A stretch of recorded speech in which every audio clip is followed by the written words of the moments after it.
शांति।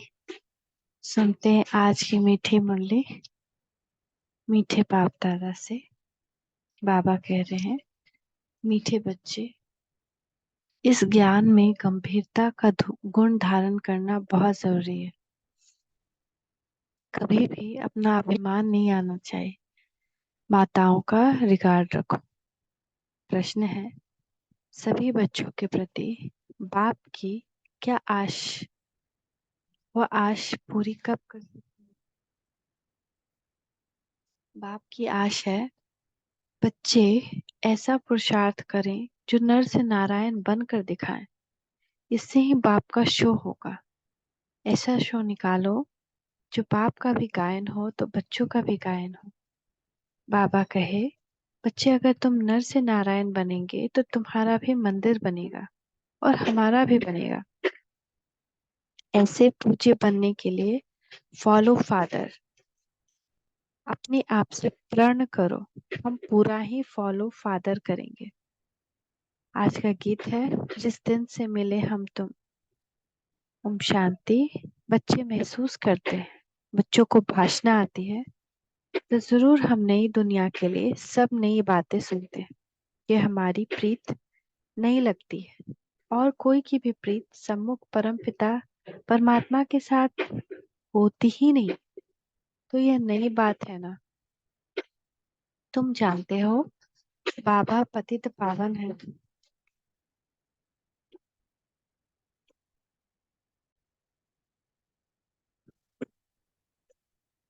जानते हो बाबा पतित पावन है। पुरानी दुनिया को पतित, नई दुनिया को पावन कहेंगे तो तुम्हारी प्रीत नई दुनिया से लगेगी। तुम ये जानते हो हमारी प्रीत अब नई दुनिया स्वर्ग से है। उसको शिवालय कहा जाता है, इनको वैश्यालय कहा जाता है। बरोबर यहाँ विकारी मनुष्य है, सतयुग में निर्विकारी है तो शिवालय कहेंगे।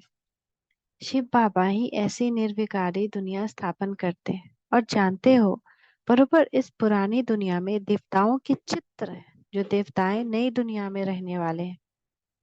भारतवासी तो सब भूल गए, वो तो हिंदुस्तान कह देते हैं। हिंदुस्तान हमारा प्यारा, हाँ जरूर प्यारा था, परंतु वास्तव में हिंदुस्तान नाम है नहीं, भारत खंड कहा जाता है। तो बच्चे जानते हैं बरोबर यह नई बातें लगती हैं। ऐसे बातें कभी नहीं सुनी। यह ज्ञान सारी दुनिया से निराला है। भारतवासियों के मंदिर भी बहुत हैं। क्रिश्चियन की एक ही चर्च होगी, फिर करके अलग अलग चर्च बनाएंगे। सत्युग में तो कोई मंदिर नहीं होता, क्योंकि चैतन्य देवताओं का राज्य चलता है।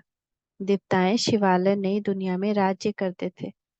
तुम जानते हो अब हम नई दुनिया में जा रहे हैं। यह भी ख्याल कभी नहीं करना कि बाबा ने यह नया मकान बनाया है। वास्तव में पुरानी दुनिया में यह भी पुराना ही है।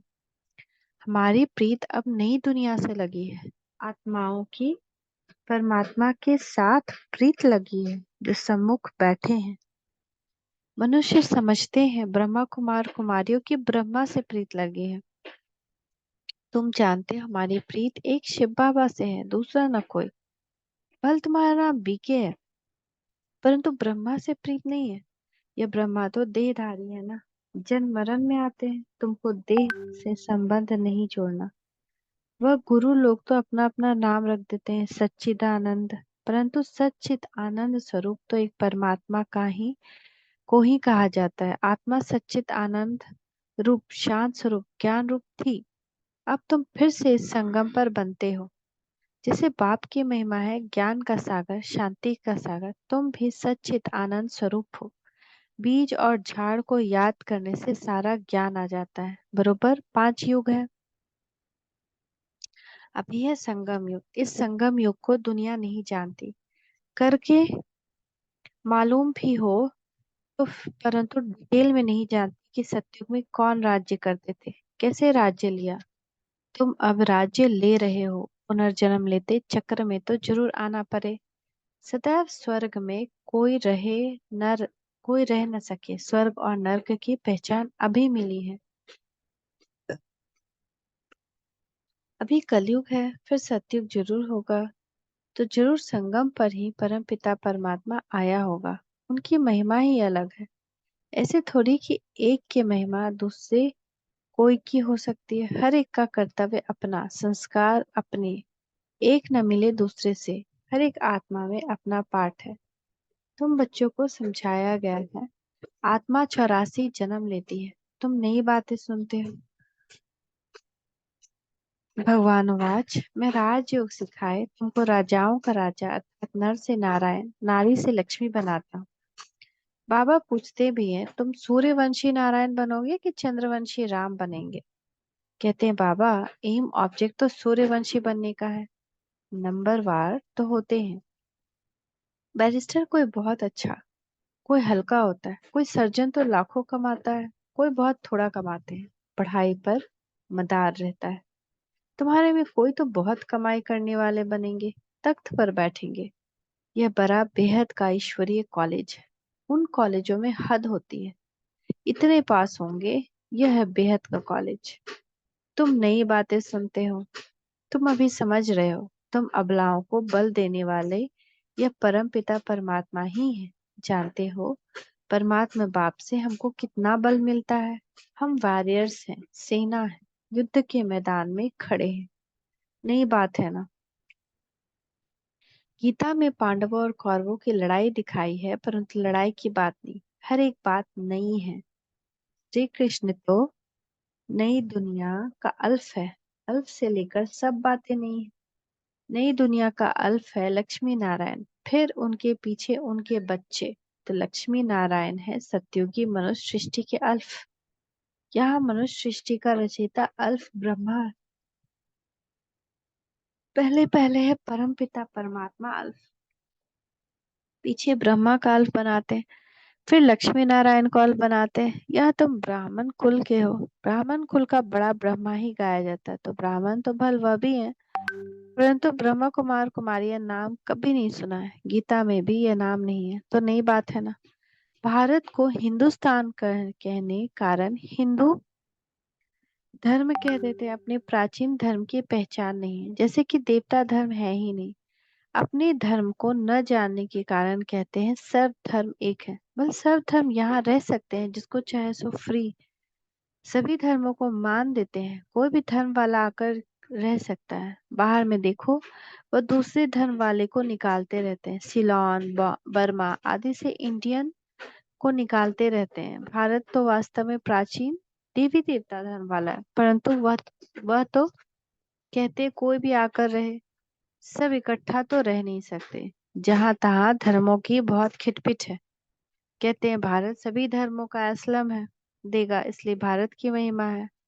अब तुम सभी नई बातें सुनते हो। इस समय भारत में देवी देवता धर्म का कोई है नहीं। हम उस नई दुनिया के लिए पुरुषार्थ कर रहे हैं। शिव बाबा स्वर्ग रचते हैं। यूं तो ब्रह्मा की संतान सब हैं, परंतु ब्रह्मा खास गायब है।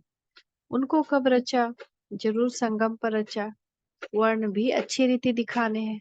हम ब्राह्मण चोटी, फिर देवता, फिर क्षत्रिय, फिर वैश्य, फिर शूद्र बनते हैं।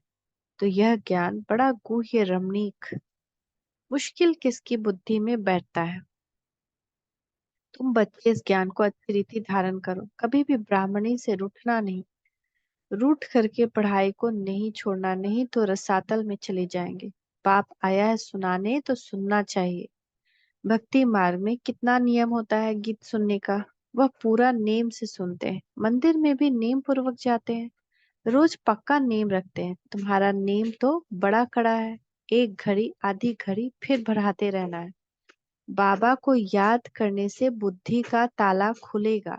विचार सागर मंथन कोई शिव बाबा नहीं करते। उनको दरकार ही नहीं सागर मंथन की। तुमको दरकार रहती है। किसको कैसे समझाए? तो कभी भी रूठना नहीं चाहिए। एक दो का रिगार्ड रखना चाहिए। कई बच्चों को महारथियों का रिगार्ड रखना आता नहीं।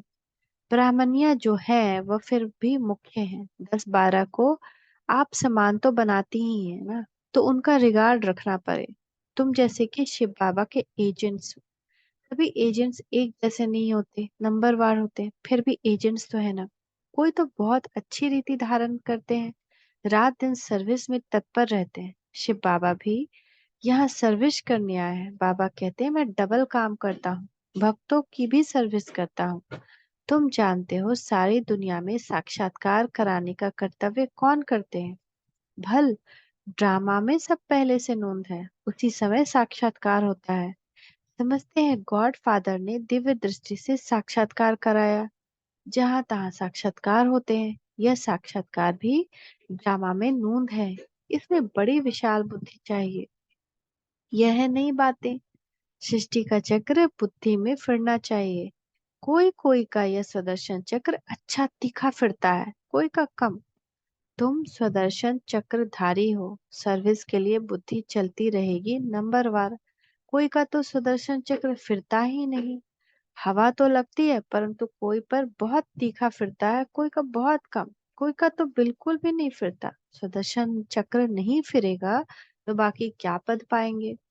जितना सुदर्शन चक्र उतने बड़े राजा बने। तो यह बात नहीं हुई ना? बाप समझाते हैं, रहते हैं वर्षा लेना है तो अभी लो, नहीं तो फिर पछताएंगे, रोएंगे। टीचर का शो करना है। ये कितना बड़ा कॉलेज है। अच्छी रीति पढ़ते हैं तो पद भी अच्छा पाते हैं। प्रण करना चाहिए, हम पूरा फॉलो करेंगे। Follow mother father. ऐसे नहीं बैरिस्टर का बच्चा बैरिस्टर ही बनेगा, नहीं। कोई डॉक्टर बनेगा, कोई इंजीनियर, कोई तो शैतान डाकू भी निकल पड़ते हैं। बाप कहते हैं मेरा शो निकालने से तुम नर से नारायण बनकर दिखाओ। मेरा भी गायन होगा, तुम्हारा भी गायन होगा। तुम भी देवता बनेंगे, हमारा मंदिर बनेगा तो तुम्हारा भी बनेगा। मुख्य मंदिर होना चाहिए एक शिव बाबा का, फिर उनके साथ ब्रह्मा और बच्चे। दिलवाड़ा मंदिर में वैरायटी है ना, यही बड़े ते बड़ा यादगार है। तुम चैतन्य में बैठे हो, शक्ति के शेर पर सवारी, महारथी की हाथी पर सवारी दिखाते हैं। गज को ग्राह ने हप कर लिया। मतलब गज यानी हाथी, ग्राह यानी माया। बाकी बाप की याद नहीं रहती तो माया ग्राह हप कर लेती है। अच्छे अच्छे महारथियों को भी माया ग्राह खा लेती है। इसमें बड़ी गंभीरता चाहिए, अभिमान नहीं चाहिए मैं यह करता हूँ। जितना हो सके हर बात में माताओं को आगे रखना है, माता का रिगार्ड रखना है। सब चाबी माता के हाथ में होनी चाहिए, माता द्वारा समाचार आने चाहिए। हाँ, कहाँ कहाँ कन्या अथवा माता से कुमार होशियार होते हैं, उनकी फिर राय लिखनी है। हुक्म सरकार का, राज्य रानी का है। पहले रानी फिर राजा। पहले माता गुरु चाहिए, पुरुष को गुरु बनने का कायदा नहीं, माता को आगे रखना। लॉ ऐसे कहता है, भल कहाँ पुरुष भी निमित्त बनते हैं जो माताओं को ज्ञान में ले आते हैं, परंतु मेजोरिटी माता की है। अहंकार नहीं होना चाहिए कि मैं सब जानता हूँ, मैं होशियार हूँ। होशियार माताओं को बनाना है, माता द्वारा सेंटर आदि चलाना है। अंत में सन्यासी आदि को भी माताओं के ही बाण लगने हैं, तो कायदे से चलना है। परम पिता परमात्मा की निंदा करने वाले उच्च पद पा नहीं सकेंगे। बाबा सावधान सबको करते हैं। बहुत मीठा बनना है। कोई की बात पसंद नहीं आती तो एक कान से सुन, दूसरे कान से निकाल दो। क्रोध बहुत नुकसान करता है। कोई को लिखते हैं काम से क्रोध को क्यों नहीं तीखा रखें, परंतु नहीं, काम तो आदि मध्य अंत दुख को प्राप्त कराता है। पतित पावन एक बाप गाया हुआ है। सन्यासी पावन नहीं बन सकते। तो तुम नई बातें सुनते हो, ऊंचते ऊंच भगवान बैठ तुमको पढ़ाते हैं, ये निश्चय हो। उनको ही श्री श्री कहा जाता है। फिर मनुष्य सृष्टि में श्री लक्ष्मी, श्री नारायण, श्री राम, श्री सीता को कहते हैं। अच्छा, उनको ऐसा श्रेष्ठ यानी श्री किसने बनाया? श्री श्री शिव बाबा ने। अच्छा, मीठे मीठे सिखिलते बच्चों प्रति माता पिता बाप दादा का याद प्यार। Good morning. रूहानी बाप की रूहानी बच्चों को नमस्ते। रूहानी बच्चों की रूहानी माता पिता बाप दादा को याद प्यार। गुड मॉर्निंग, नमस्ते बाबा, नमस्ते, शुक्रिया बाबा, शुक्रिया। धारणा के लिए मुख्य सार, आपस में एक मत होकर रहना है, एक दो का रिगार्ड देना, रूठ कर कभी पढ़ाई नहीं छोड़नी है। क्रोध बहुत नुकसान कारक है, इसलिए जो बात पसंद नहीं आती उसे एक कान से सुन, दूसरे से निकाल देना है। क्रोध नहीं करना है, बहुत बहुत मीठा बनना है। आज का वरदान है, बाप दादा का वरदान ही हंसते के अपने मस्तक के ऊपर। बाबा कह रहे हैं मीठे बच्चे, बुद्धि द्वारा शुद्ध संकल्पों का भोजन स्वीकार करने वाले। शुद्ध संकल्प, श्रेष्ठ संकल्प, पवित्र संकल्प, जिसमें सबके लिए शुभ भावना, शुभ कामना हो। तो बुद्धि द्वारा शुद्ध संकल्पों का भोजन स्वीकार करने वाले सदा स्वच्छ होली हंस भव। होली हंस कभी भी बुद्धि द्वारा सिवाय ज्ञान के मोती के और कुछ भी स्वीकार नहीं कर सकते। ब्राह्मण आत्माएं जो उच्च चोटी के, वो कभी भी नीचे की बात स्वीकार नहीं करती। होली हंस अर्थात सदा स्वच्छ, सदा पवित्र, पवित्रता ही स्वच्छता है। होली हंस संकल्प भी अशुद्ध नहीं कर सकते।